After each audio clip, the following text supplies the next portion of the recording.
আমি ধন্যবাদ জানাচ্ছি সৌরভকে এবং যোগীরাজকে এবং তাদের আমন্ত্রণে, আমাদের আমন্ত্রণে আপনারা সকলেই যারা এই মেন স্টেডিয়ামে আছেন এবং সেকেন্ড ফ্লোরেও আমি দেখা করে এসেছি, ফুল প্যাকড আপ আছে সমস্ত চিকিৎসকবৃন্দ, থার্ড ফ্লোরেও কিছু আছে। আমি তাদের সকলকেই আমার আন্তরিক শুভেচ্ছা, অভিনন্দন, ভালোবাসা এবং গভীর শ্রদ্ধা জানাচ্ছি। আমি প্রথমেই বলি, আমার যে বোনটি মারা গিয়েছে সেই শোকসন্তপ্ত পরিবারকে আমি আমার সমবেদনা জানাই এবং আমরা নিশ্চয়ই তার ব্যাপারে উপযুক্ত শাস্তি দাবি করি। আপনারা নিজেও জানেন, আমি নিজেও রাস্তায় হেঁটেছি এর জন্য, এবং আমাদের সরকার একটা অপরাজিতা বিলও করেছে, পাশ করেছে, সেটা পড়ে আসি। এইসব ঘটনা যাতে না ঘটতে পারে আমি আমার ভাইদের ওপর দায়িত্ব দিচ্ছি। আপনারা আমাদের বোনেদের রক্ষা করুন, আপনারাই পারেন। আজকাল তো ছেলেদের মেয়েদের মধ্যে কোনো প্রভেদ নেই, ছেলেরা মেয়েরা এত বন্ধুত্বপূর্ণ সমাবেশে তারা বন্ধুর মতো আচরণ করেন, ব্যবহার করেন, একসাথে থাকেন, একসাথে খান দান, একসাথে প্র্যাকটিস করেন, তাদের বাদ দিয়ে কোনো কিছু হয় না। আগের যুগে এটা ভাবা যেত না, কিন্তু আজকের যুগে এটার একটা প্লাস পয়েন্ট আছে। সবাই সবার ব্যথা, দুঃখ, বেদনাটা গভীরভাবে উপলব্ধি করেন। কাজেই সরকারি ব্যবস্থা হিসেবে নিশ্চয়ই করবে, কিন্তু আমি মনে করি আপনারা যারা গ্রাসরুটে আছেন, বিভিন্ন ইনস্টিটিউশনে আছেন, এটা আপনারাই আরও ভালো করে করতে পারেন। এটা আপনাদের পালঙ্কে আর একটা মুকুট জুটবে যদি বোনেদের বিপদে ভাইয়েরা আপনারা এগিয়ে আসেন এবং বোনেরাও ভাইদের প্রোটেক্ট করেন, দুটোই। আজকের যে সভা তারা অর্গানাইজ করেছেন সৌরভ যোগীরা মিলে, আমাদের গ্রিভ্যান্সেস সেল, রিড্রেসাল গ্রিভ্যান্সেস সেল, তারা অনেক জেলায় জেলায়ও ঘুরেছেন এবং তারা রীতিমতো চিফ সেক্রেটারি মনোজ পন্থ এখানে আছেন, হোম সেক্রেটারি আমাদের নন্দিনী আছে, হেলথ সেক্রেটারি আমাদের নারায়ণও আছে, ডিজি পুলিশ রাজীব কুমার আছেন এবং কলকাতা পুলিশ কমিশনার মনোজ ভার্মাও আছেন, সাথে আরও অনেক অফিসাররাও আছেন। আমি আপনাদের সকলকে, জুনিয়র সিনিয়র সকল চিকিৎসকদের,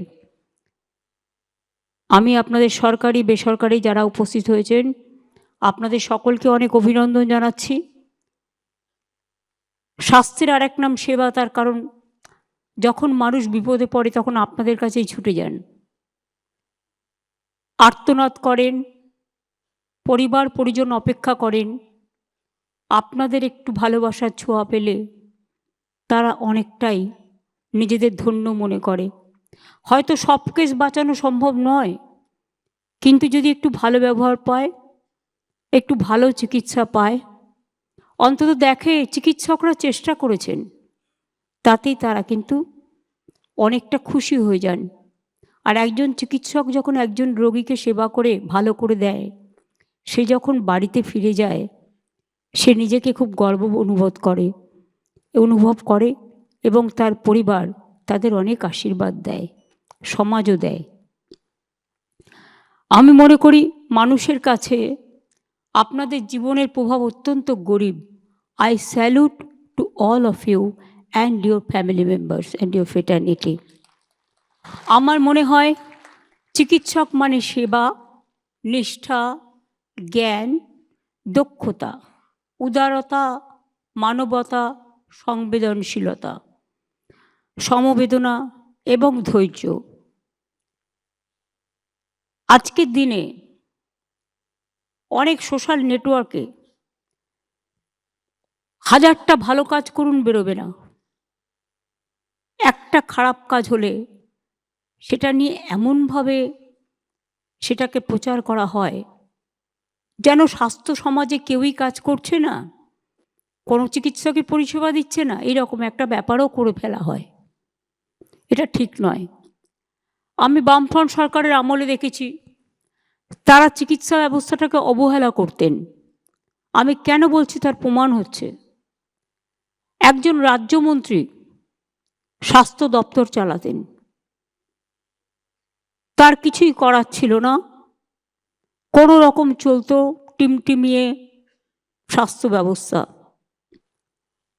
আমি কেন নিজের কাছে স্বাস্থ্য দপ্তর রেখেছিলাম তার একটাই কারণ, এই যে স্বাস্থ্য বিভাগে উন্নয়ন, এই উন্নয়ন কখনোই একটা রাজ্যমন্ত্রীর পক্ষে করা সম্ভব নয়, এবং এটা একটা ভাস্ট এরিয়া, টোটালটা নজর রাখা, টোটালটা দেখা। এবং আপনারা নিজেও জানেন আজকাল কত ফেক ভিডিও যেমন বেরিয়েছে, ফেক মেডিসিনও বেরিয়েছে, নানা রকম লোভ এত বেড়ে গেছে, একটা ভালো কাজকে খারাপ করে দিতে 1 সেকেন্ড লাগে। অপপ্রচারটা এত বেশি আজকের দিনে হয়, আগে তো সোশ্যাল নেটওয়ার্কটা ছিল না। সোশ্যাল নেটওয়ার্কের প্লাস দিকটাও যেমন আছে, মাইনাস দিকটাও আছে। কাজেই এটা সামলানো, যদি ডক্টরস কমিউনিটি এক হয়, রাজনীতির ঊর্ধ্বে ওঠে। কারণ আপনাদের রাজনীতি নেই, আপনাদের রং রাজনীতির রং নয়, আপনাদের রং একটাই, সে রংটা হচ্ছে মানবতার এবং সেবার। এবং আমরা মনে করি আমরা আসার পর আপনারা ছিলেন বলেই, এটা আপনাদের কৃতিত্ব, আমার নয়, আমাদের নয়। বিনামূল্যে রোগ নির্ণয়, চিকিৎসা, সরকারি হাসপাতালে বিনা পয়সায় চিকিৎসার ব্যবস্থা করা হয়েছে। আমি প্রথমে এসেই ভাবছিলাম, আগে যেতাম পিজি হসপিটালে, ছোট্ট ছোট্ট গেট, একটা দুর্ঘটনা ঘটে গেলে বেরোবার জায়গা পর্যন্ত নেই। আমি শম্ভুনাথ হসপিটালে গিয়েও দেখেছি তাই, মেডিকেল কলেজে গিয়েও দেখেছি তাই, অনেক জায়গায় গিয়ে এই অভিজ্ঞতা আমার হয়েছে। তখনই সঙ্গে সঙ্গে আমরা সিদ্ধান্ত নিই, হাসপাতালের গেটগুলো আগে বড় করো, হসপিটালগুলো রং করো, হসপিটালগুলো নাইট শেল্টার করো, এগুলো করার প্রয়োজন আছে। কারণ আমরা সবাই জানি, আগে দৃষ্টি সুন্দরী, তারপরে গুণ বিচারী। অর্থাৎ আগে দেখতে হবে আপনাকে, যেটা আমি বলছিলাম, ব্যবহার সুন্দরী, তারপরে গুণ বিচারী, অটোমেটিক। বিশ্বাস করুন, একটা ছোট্ট ঘটনা আপনাদের বলছি। মণিময় এখানে আছে, আমি দেখছি, মুকুলবাবুরাও আছেন, অনেকেই আছেন আমার পরিচিত।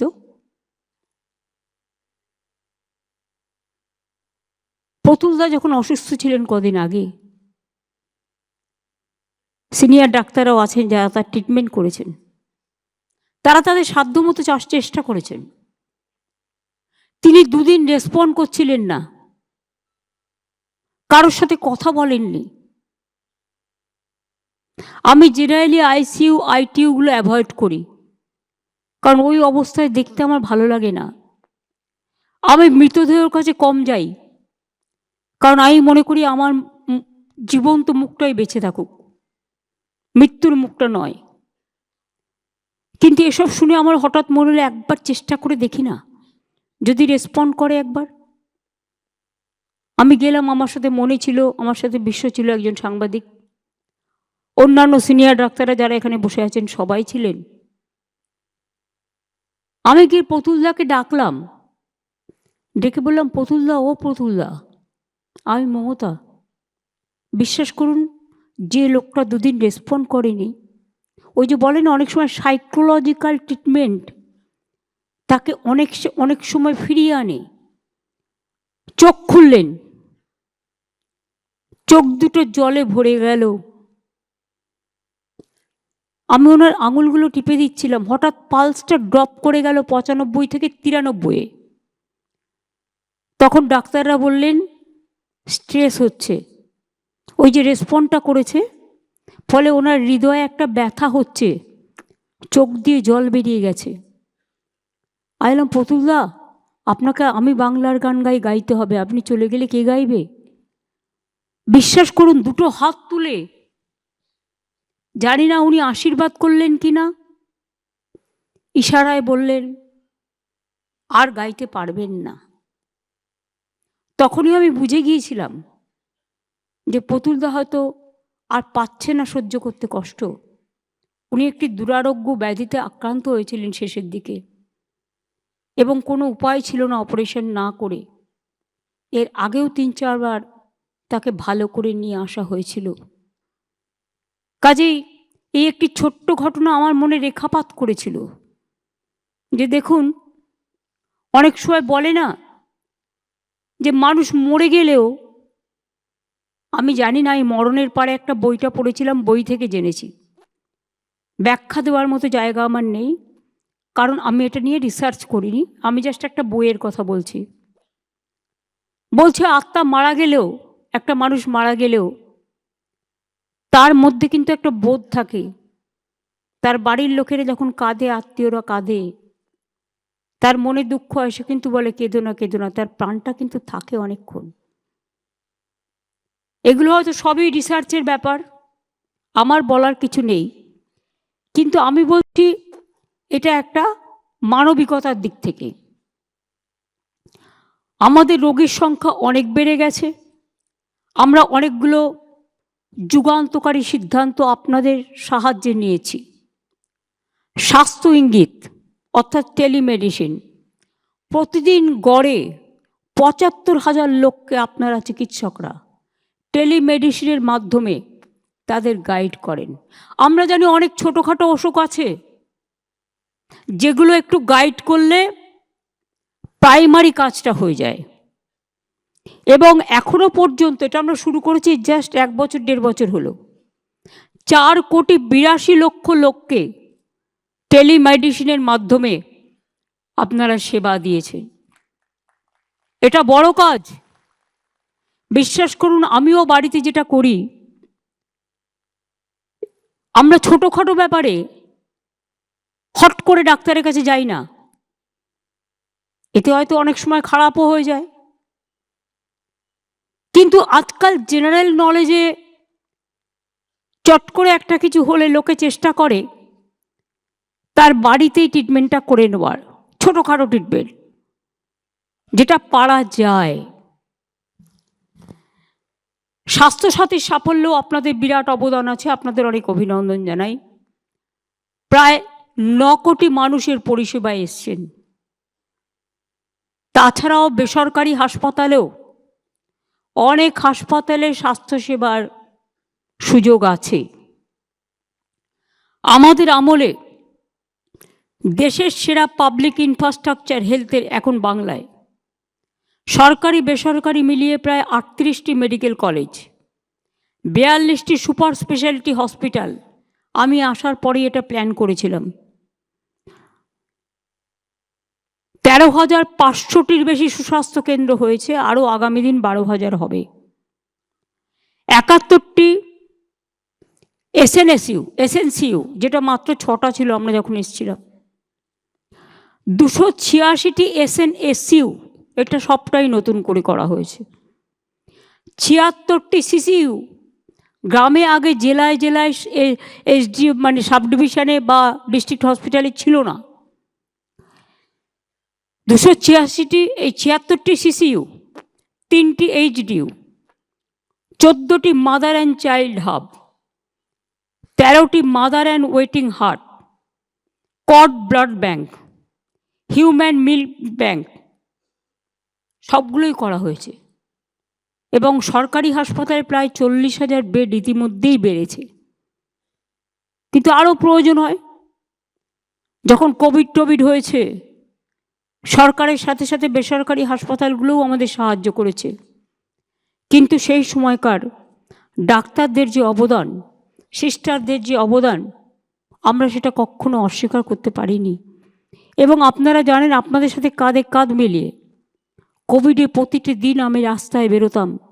আমাকে অনেকে বলতো, তুমি রাস্তায় কেন যাচ্ছ? আমি গিয়ে গিয়ে রাস্তার মোড়ে মোড়ে মাইক নিয়ে বলতাম, আপনারা প্লিজ ঘরে যান, আপনারা বেরোবেন না, মেশামেশি বন্ধ করুন, বাড়ি থেকে অর্ডার করুন। যার বাড়িতে কেউ নেই পুলিশ গিয়ে খাবার দিয়ে আসতো।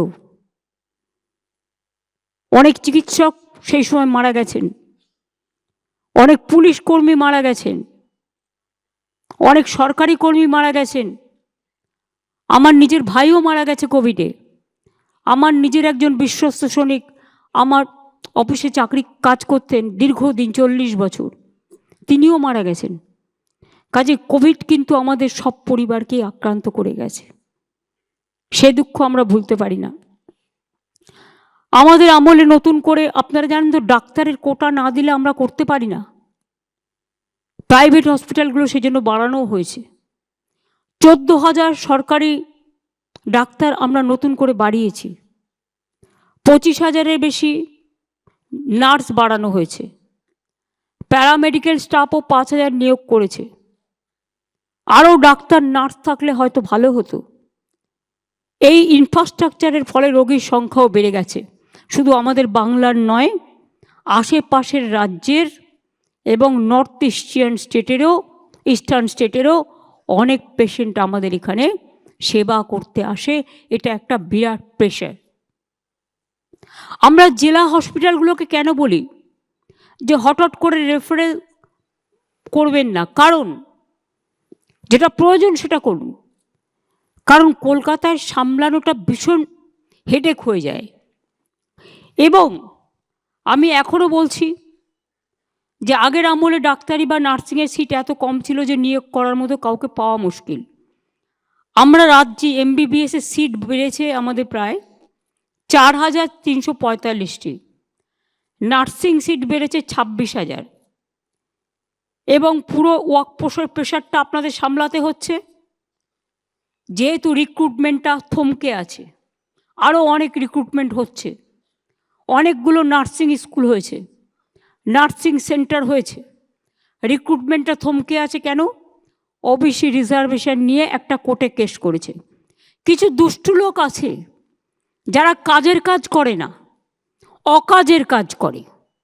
একটা গিয়ে ঠুকে দিল আর ব্যাস ঠকঠকিয়ে বকবকিয়ে সেটা বন্ধ হয়ে গেল।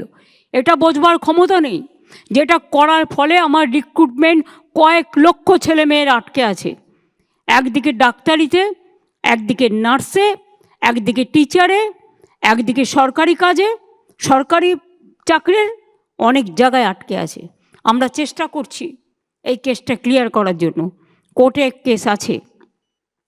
আমি আপনাদের কৃতিত্ব জানাচ্ছি। ডেঙ্গু, ম্যালেরিয়া, কালাজ্বর, যক্ষা এবং পোলিও ইঞ্জেকশন আপনারা যেভাবে দেন, বাংলা কিন্তু নাম্বার 1-এ আছে। আমরা আসার আগে একটা মাত্র পোলিও হয়েছিল হাওড়ায় জেলায়, সেই জন্য ইন্ডিয়া ব্ল্যাকলিস্টেড হয়ে গিয়েছিল। আমরা আসার পরে সেই জন্য মুয়াজ্জম ইমামদের নিয়ে মিটিং করি এবং তাদের বলি সামাজিক সচেতনতা আপনাদেরই বাড়াতে হবে, যাতে পোলিও সবাই নেয় তার ব্যবস্থা আপনাদের করতে হবে। আর আমাদের চিকিৎসকদের মাথা থেকে যে বুদ্ধিটা বেরিয়েছে, মাদার ওয়েটিং হার্ট, আমরা নিজেরা হোম ডেলিভারির, আমাদের কোনো কিছুরই ঠিক নেই, নিজেদের পস্তাতে হয় মাঝে মাঝে। কিন্তু এখনকার বাচ্চারা তো ইনস্টিটিউশন ডেলিভারি হচ্ছে, এক্স্যাক্ট ডেট পাচ্ছে, মা চিকিৎসা পাচ্ছে, শিশুরা চিকিৎসা পাচ্ছে। এবং মাদার হার্ট তো আপনারা জানেন যে হসপিটালের সাথে মাদার হার্ট তৈরি করা হয় ইন্টিরিয়ার অঞ্চলগুলোতে। প্রেগনেন্ট মাদারদের নিয়ে এসে রাখা হয়, যখন বাচ্চা হয় হসপিটালে সেটা নিয়ে গিয়ে সিজারিয়ান করা হয়। এবং ইনস্টিটিউশন ডেলিভারি সেই জন্য প্রায় 60% সম্ভবত সেখান থেকে বেড়ে আজকে 99% হয়েছে। এবং আমি মনে করি এটা 100% অ্যাচিভমেন্ট আমাদের করতে হবে। We have to do it.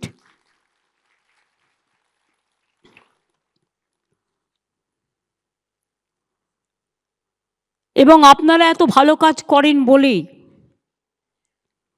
আপনারা হার্ট অপারেশন, আমাকে যে যতই বিদেশ দেখাক, আমি মনে করি আমার দেশে যা আছে, বাংলার যে মেধা আছে, বাংলার যে প্রতিভা আছে, বাংলার যে নলেজ আছে, বাংলার যে ইনফ্রাস্ট্রাকচার আছে, সেটা আমাদের থেকেই কিন্তু ওরা ধার নেয় এবং আমরা কখনো কখনো ধার নিই।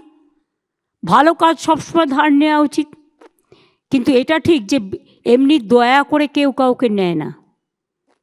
তার প্রতিভা আছে বলেই, মেধা আছে বলেই তাকে কিন্তু নেওয়া হয়। সরকারি ডাক্তারদের রিটায়ারমেন্ট এজ আপনারা জানেন 60 থেকে 65 বছর হয়েছে। Already junior doctor, intern, house staff, PGT এবং পোস্ট ডক্টর ট্রেনিং জিডিএমওদের স্যালারি দ্বিগুণের বেশি বৃদ্ধি করা হয়েছে। ডাক্তারদের জন্য আরজিকর পিজি মিদনাপুর মেডিকেল কলেজেও হস্টেল তৈরি করা হচ্ছে। লেডি ডাক্তারদের জন্য 150 কোটি টাকা দিয়ে 5টি হস্টেল তৈরি করা হচ্ছে। এছাড়াও কয়েকটা জায়গায় হস্টেলের অবস্থা খারাপ। আমি ন্যাশনাল রুরাল হেলথ মিশন থেকে হস্টেলগুলো বলবো করে দিতে, এবং প্রাইমারিতেও যারা রেসিডেন্সিয়াল ডক্টর থাকে বা বিএমওএইচরা থাকে, সেই সব হস্টেল, সেই সব জায়গাগুলো টেক ওভার করো এবং আস্তে আস্তে এক ফেসে তো সব হতে পারে না। টাকা পয়সা অনেকটাই বন্ধ করে দেওয়া হয়েছে আমাদের।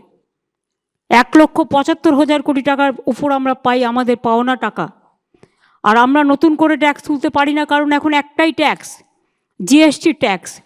এই ট্যাক্সটা তুলে সেন্ট্রাল আমাদের যেটা ভাগ দেওয়ার কথা সেটা কিন্তু আমাদের ভাগ দেয় না। তা সত্ত্বেও আমরা চেষ্টা করি করবার।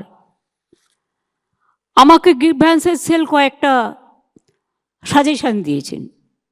একটা হচ্ছে ইন্টিগ্রিটি অফ ইউনিভার্সিটি এক্সামিনেশন, এটা অলরেডি চালু হয়েছে এবং আমার মনে হয় এতে আপনাদের মর্যাদা বাড়বে, মর্যাদা কারো ক্ষুণ্ণ হবে না। আপনারা ভালো করে পড়াশুনো করে একদিন বিশ্বের মাঝারে সেরা ডাক্তার তৈরি হবেন এবং আমরা এটা চাই। আপনারা আমাদের গর্বের বাংলা, গর্বের বিশ্ব বাংলায় পরিণত হোক, এটা আমি অলওয়েজ চাই, এটা আমার মনের স্বপ্ন, এটা আমরা কন্টিনিউ করব। আমি সব প্রপোজাল মানতে না পারলেও সিম্প্যাথি তো আমার নিশ্চয়ই আছে। একটা ওরা বলেছিল সিকিউরিটি রিলেটেড ইস্যু, এটা আমি রাজীব আছে, মনোজ আছে, কিছু এক্স সার্ভিসম্যানকেও নিয়ে নাও, কারণ আমরা যেহেতু রিক্রুটমেন্টটা এখন করতে পারছি না, আটকে আছে, থমকে আছে, তাদের দিয়েও আমরা অনেক জায়গায় কাজ করাতে পারি। এবং আমার মনে হয় যে এটা দেখা উচিত যতটা সম্ভব। পুলিশকে আরেকটু ভিজিল হতে হবে, মোবিলিটি বাড়াতে হবে, দরকার হলে মোবাইল ভ্যান বেশি করে বাড়িয়ে দাও। আগে পুলিশ 3-4 বার রাস্তায় টহল দিত, ইদানিং একটু দেখা গেছে ক্রাইম যারা করে cyber crime is a dangerous crime. তুমি মোবাইল দিয়ে ঘুরলে হবে না, তোমাকে স্পন্টেনাস বুদ্ধিটাকে কাজে লাগাতে হবে। You have to be very tactful, এবং তোমাকে পুলিশকে সাইবার ট্রেনিং দিতে হবে। আর সিভিককে 10% আমরা যাদের বলেছি কনস্টেবল করব, রিজার্ভেশন করা হয়েছে না, 20% এরকম কিছু একটা আছে, তাদের কিন্তু ট্রেনিং দিয়ে, they have to be trained. সুতরাং তাদের আমরা ট্রেনিং দিয়ে যদি হোমগার্ডে পরিণত করতে পারি তবেই তারা কিন্তু ব্যাপারটা বুঝবে। এখন তাদের না আছে ইধার, না আছে উধার, তারা জানেই না তাদের কি কাজ করা উচিত। আমি অনেক সময় দেখি রাস্তা দিয়ে যাই, বিশ্বাস করুন আমি কখনো পুলিশকে বলি না আমার গাড়ি গেলে একটাও গাড়ি আটকাবে। আমি পছন্দ করি ট্রাফিক জ্যামে দাঁড়িয়ে থাকা। মানুষ যদি দাঁড়াতে পারে তাহলে ট্রাফিক সিগন্যাল থাকলে আমি কেন দাঁড়াতে পারবো না? আমি কোন হরিদাস যে আমি দাঁড়াতে পারবো না? আমি এটা পছন্দ করি। কিন্তু কেউ কেউ মনে করে এই তুমি চলে যাও, এই ওদিকে চলে যাও, আমার ভালো লাগে না। আমি বলতে বলতে ফেড আপ হয়ে যাই। আমি মনে করি গতি চললে, গাড়ি চললে তবে মানুষের গতি এগিয়ে যায়। একজন ভিআইপি যাবে বলে অন্য গাড়িগুলো বন্ধ করে দিয়ে মানুষের 1 ঘন্টা 2 ঘন্টা লেট করে দেওয়া, তাদেরও অনেক কাজ থাকে।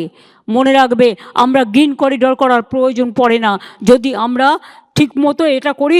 কোনো ভিআইপি জন্য গাড়ি বন্ধ থাকবে না।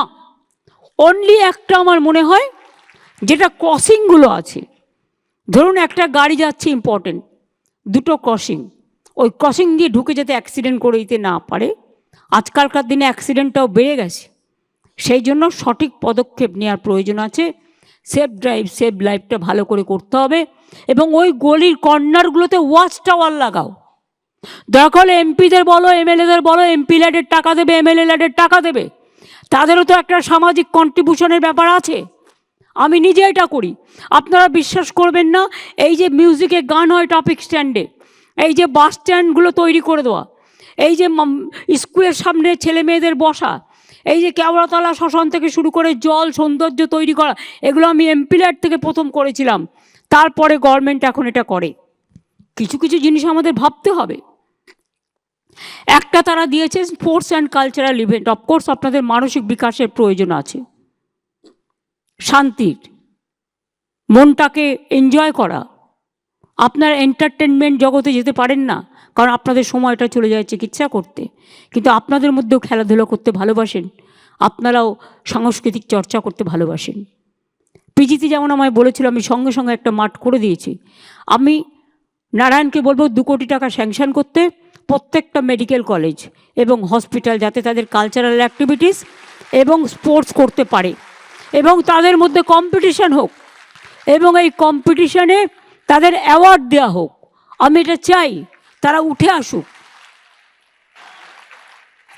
এবং college to college competition, hospital two hospital competition,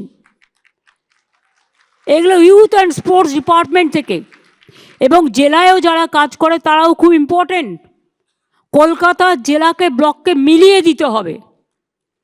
সবার সাথে সবার মিলন হলে তবেই তো আদান প্রদানটা বাড়বে এবং তবেই তো একে অপরকে সুস্থ রাখবে। ইএসআই কর্পোরেশনের ডাক্তারদের কিছু গ্রিভ্যান্সেস আছে, এটা আমি নারায়ণকে বলবো সিএসের সাথে কথা বলে এটা দেখব, আমরা নিশ্চয়ই দেখব। কোনো ডিসক্রিমিনেশন আমরা কখনোই ভাবতে পারি না। একটা দাবি ওরা দিয়েছে বিএমওএইচদের ভিডিও সমান 1 মান্থ করার জন্য, সেটা আমি করতে পারবো না। 500 টাকা আমি করে দিচ্ছি। ওদের 1 মাসের দেওয়া হয়, এদের 500 দিনের, এদের 15 দিনের দেওয়া হবে, অর্থাৎ 15 দিনের এক্সট্রা তারা পাবে যারা বিএমওএইচ আছেন। আমি intern, house staff, post graduate trainee, post doctorate trainee সবার জন্য 10,000 টাকা করে বাড়িয়ে দেওয়ার ব্যবস্থা করলাম।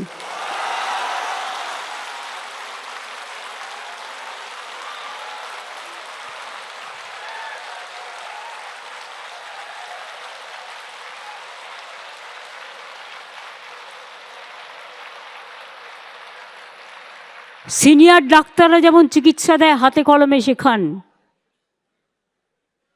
তাদের আমি অনুরোধ করব দয়া করে শুধু জুনিয়রদের ওপর দায়িত্ব দিয়ে সিজারিয়ান থেকে শুরু করে হার্ট অপারেশন থেকে শুরু করে আপনারা ছেড়ে দেবেন না। আপনারা মিনিমাম 8 ঘন্টা সরকারি পরিষেবা দিন, তারপরে প্রাইভেট প্র্যাকটিস করুন, আমার আপত্তি নেই। আমি 20 কিলোমিটারটা 30 কিলোমিটার করে দিচ্ছি, কারণ কলকাতায় 30 কিলোমিটারের মধ্যে অনেক হসপিটাল আছে। করুন না, কে বারণ করেছে? কিন্তু 8 ঘন্টা সরকারি পরিষেবা দেওয়ার সময় প্লিজ দয়া করে যাবেন না। আপনার যদি কোনো আর্জেন্ট রোগী দেখার কাজ থাকে, তখন যদি কোনো অপারেশন করার থাকে সিরিয়াস, আপনি হসপিটালে ডেকে নিন না, কী অসুবিধা আছে? হসপিটালে একটু ইনফ্রাস্ট্রাকচার রেডি আছে। কিন্তু সরকারি পরিষেবাটার সময় প্লিজ দয়া করে আপনাদের কাছে আমরা কৃতজ্ঞ থাকব যদি এইটুকু সেবা দেন। মানুষ চিরকাল বাঁচে না, মানুষের কৃতিত্ব বাঁচে। মনে রাখবেন, একটা মানুষ একটা ডাক্তারকে বাড়ির লাউটা হলে দিয়ে যায়, বাড়ির কুমড়োটা হলে দিয়ে যায়। কেন দেয় জানেন? তারা আপনাদের ভগবান মনে করেন।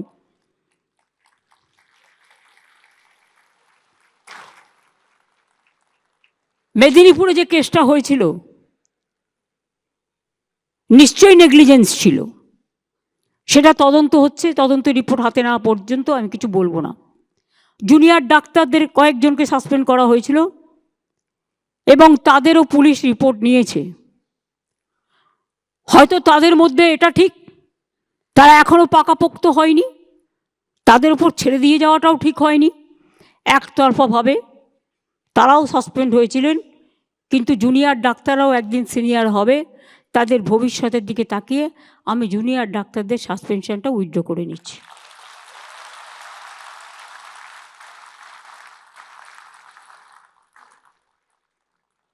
আমরা আগেও জুনিয়র এবং সিনিয়র রেসিডেন্ট যারা ছিল তাদের স্যালারি আমরা বাড়িয়েছিলাম, বাট আরও কিছু বাড়ানো দরকার। তাই আমরা সিদ্ধান্ত নিয়েছি সর্বস্তরের সিনিয়র রেসিডেন্টদের স্যালারি আমরা 15,000 টাকা করে বাড়িয়ে দেব। ফলে ডিপ্লোমাধারী সিনিয়র রেসিডেন্টদের স্যালারি বর্তমান 65,000 থেকে বেড়ে হবে 80,000। পোস্ট গ্র্যাজুয়েট সিনিয়র রেসিডেন্টদের স্যালারি বর্তমানে 70,000 থেকে বেড়ে হবে 85,000। আর পোস্ট ডক্টরেট সিনিয়র রেসিডেন্টদের স্যালারি বর্তমানে 75,000 থেকে বেড়ে হবে 1 লাখ।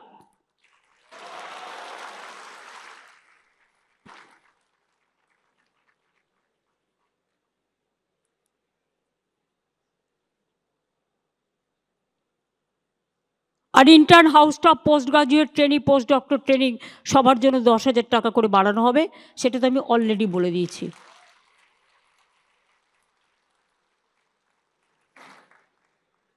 আর কিছু নেই তো পয়েন্ট।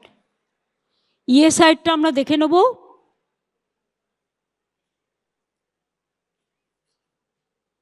রেসিডেন্ট ডাক্তার হয়ে গেল। প্রাইভেট প্র্যাকটিশনাররা রিকোয়েস্ট করেছেন, তাদের বারবার 4টে জায়গায় ডাকে। আপনারা আপনাদের অ্যাডমিনিস্ট্রেটিভ অফিসারদের পাঠান না, তাহলেই তো হয়ে যায়। দেখুন, এগুলো তো আইনত সংস্থা, এগুলো সেন্ট্রালের রুলও থাকে। এটা হয়তো আমার হাতে সবটা নেই। আপনারা আপনাদের অ্যাডমিনিস্ট্রেটিভ অফিসারকে পাঠান। আমাদের হাইকোর্ট প্রতিদিন নয় সিএসকে ডাকে, নয় হোম সেক্রেটারিকে ডাকে, নয় পুলিশ কমিশনারকে ডাকে, নয় ডিজিকে ডাকে। এইসব পোস্টগুলো যারা কাজ করেন তাদের প্রবলেম হয় যেতে, কাজ ছেড়ে যেতে। আমরা সেখানে আমাদের আইনজীবীদের পাঠাতে পারি, আমরা আমাদের অফিসারদের পাঠাতে পারি। সেইটা আপনারা দেখে নিন। সেটা একটা যদি প্যাচ আপ করে প্ল্যান করে করা যায়, যে সিও যাক বা এমডি যাক বা তাদের কোনো যে পার্সোনাল অফিসার আছে তিনি যাক, সেটা হসপিটাল অথরিটি ঠিক করবে।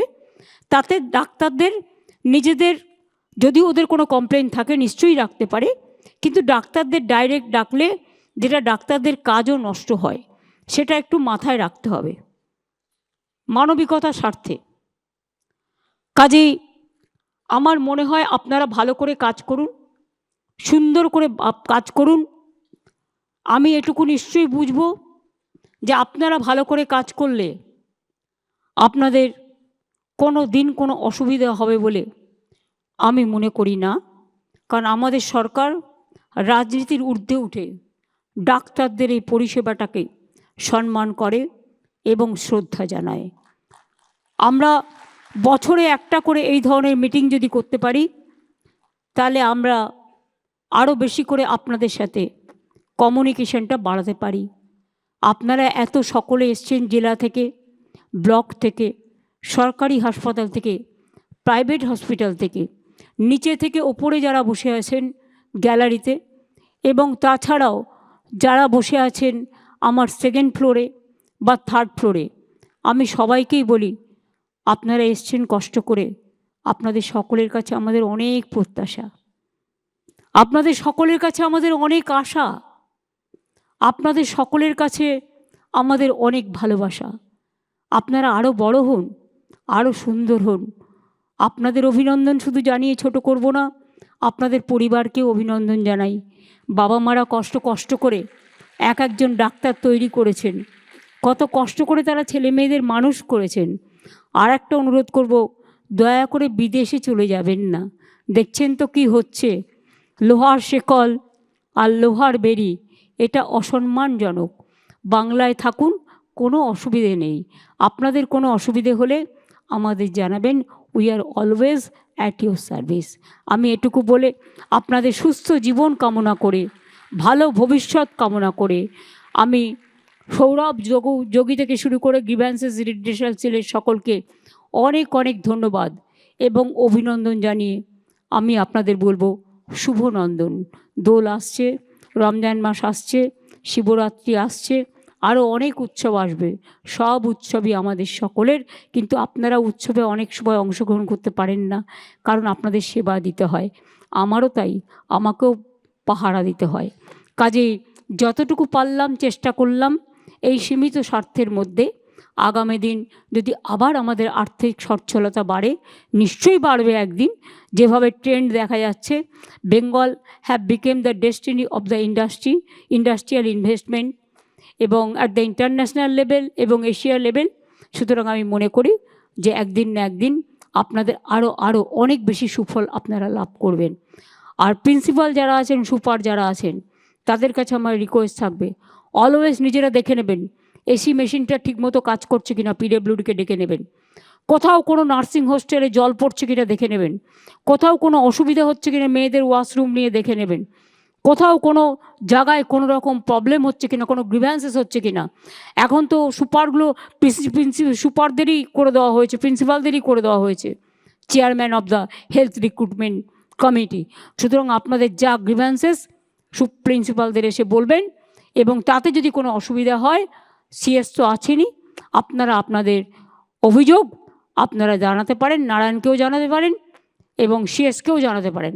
আর নারায়ণ, তোমাকে আমি বলবো আরেকটু সিরিয়াস হয়ে, তুমি বিশেষ করে তোমাকে আমি 8-10টা আইএস অফিসারও দিয়েছি, ডাক্তাররাও আছে, তোমাদের মধ্যে কিন্তু একটা ডিফারেন্স অফ ওপিনিয়ন অলওয়েজ হয়। তোমরা নিজেদের যোগাযোগটা আরেকটু বৃদ্ধি করে, সুন্দর করে তোমরা ভালো করে কাজ করো। অনেক কাজ হয়েছে স্বাস্থ্যে, কিন্তু একটা দুটো কাজের জন্য কেউ কেউ আমাদের নামে বদনাম করে। আমার খুব খারাপ লেগেছিল যখন আমি দেখেছিলাম সুপ্রিম কোর্টে একজন, বলতেই পারেন তার নিজের কথা, তিনি বলেছিলেন বাংলায় হাসপাতালে নাকি একটু তুলোও পাওয়া যায় না। আমি খুব ব্যথিত হয়েছিলাম, তার কারণ সব কিছু আছে। আর একটা অনুরোধ করবো প্রিন্সিপাল সুপারদের এবং যারা অ্যাডমিনিস্ট্রেশনে আছেন, এক্সপায়ারি ওষুধ, এক্সপায়ারি স্যালাইন, সব কিছু expiry medicine stock taking always করবেন 3 মাস পর পর, কারণ এটা হতে পারে 3 মাসের মধ্যে আপনার এক্সপায়ারি এটা শেষ হয়ে যাচ্ছে। আগেকার দিনে এক্সপায়ারিটা অনেকে বুঝতেন না। আমার মজা লেগেছে শুনে, আমাদের একটা ছোট্ট বাচ্চা পরিবারের 4 বছর বয়স, জানেন, আমাকে এসে একটা জিনিস আমি ওকে দিয়েছি, মানে ও একটা লজেন্স খেতে ভালোবাসে, আমি দিয়েছি, আমাকে বলছে এক্সপায়ারি ডেটটা দেখে নাও তো। ওইটুকু বাচ্চা 4 বছরের আমাকে বলছে এক্সপায়ারি ডেটটা দেখেছ। আমি বুঝলাম তার মানে আজকে বাচ্চারা কত সচেতন হয়ে গেছে। কাজেই সবাইকে অনেক ধন্যবাদ। ভালো থাকুন, সুন্দর থাকুন, সুস্থ থাকুন। থ্যাংক ইউ ভেরি মাচ আমাকে ডাকার জন্য। অনেক অনেক ধন্যবাদ সকলকে।